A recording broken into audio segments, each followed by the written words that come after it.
Hey everybody, Pastor K here with your midweek morning minute. Stay with me.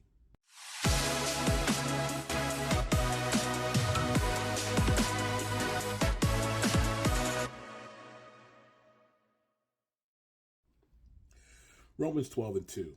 It says, "Do not copy the patterns of this world, but be transformed by the renewing of your mind. Then you will be able to prove what God's will is, his good, pleasing, and perfect will." This is an important scripture for believers today, for kingdom citizens, because everything around us is trying to make us conform, right? Trying to make us to copy the patterns of this world. And it seems today that it is unpopular to go against what the world is doing, to go against what the world is trying to make us to believe. The world is trying to make us believe that God does not exist, and that the Bible is a fairy tale, that the Bible is fiction, and that we need to be just living any old kind of way, doing whatever you want to do. And so the world is trying to get us to conform to certain lifestyles, to certain actions, to certain belief systems. And that's just not the life of a believer. And so this is a scripture that really we need to wear around our neck, kind of even like a cross, like a pendant. We need to wear this scripture around our necks and to be reminded that we are not to copy the patterns of this world.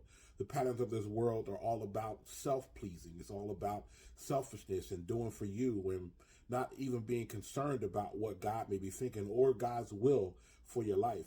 And so it's important for us to remember that as kingdom citizens, this world does not rule us. This world does not control us, and we are not to copy its patterns.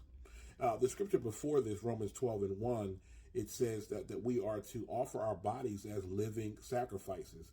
And it says to make that holy and acceptable. And it says it is our reasonable act of worship, which means that it's not something difficult to do, or it's not something that we should find too hard to do.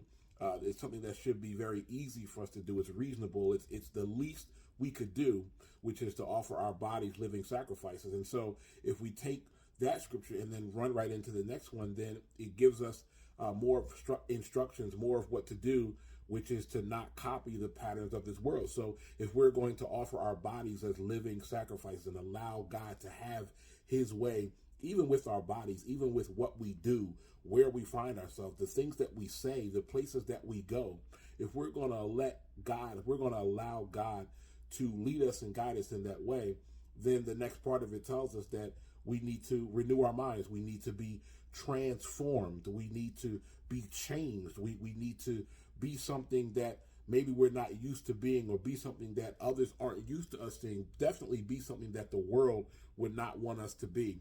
And that is caused by transforming our minds. And then the last part of that says, with that, when we do these things, when we offer our bodies living sacrifice, when we realize that that's our reasonable act of worship, when we don't allow the world to control what we do, or conform us into its image, when we don't allow those things, when we renew our mind, it says then we prove that God's will are three things. It's good, it's pleasing, and it's perfect.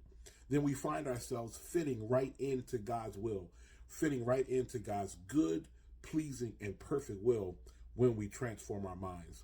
So that's our morning minute today, guys. Midway, we're halfway through the week here, guys. And this is where we need to be. This scripture needs to take us through the rest of the week and into weeks ahead and days ahead and months ahead. And even as we get toward the end of the year, again, this is one that needs to be near and dear to a believer, that we need to not conform, not copy the patterns of this world. Renew our minds, guys. Be transformed on today. All right. Have a blessed day on purpose, guys. Talk to you soon. God bless.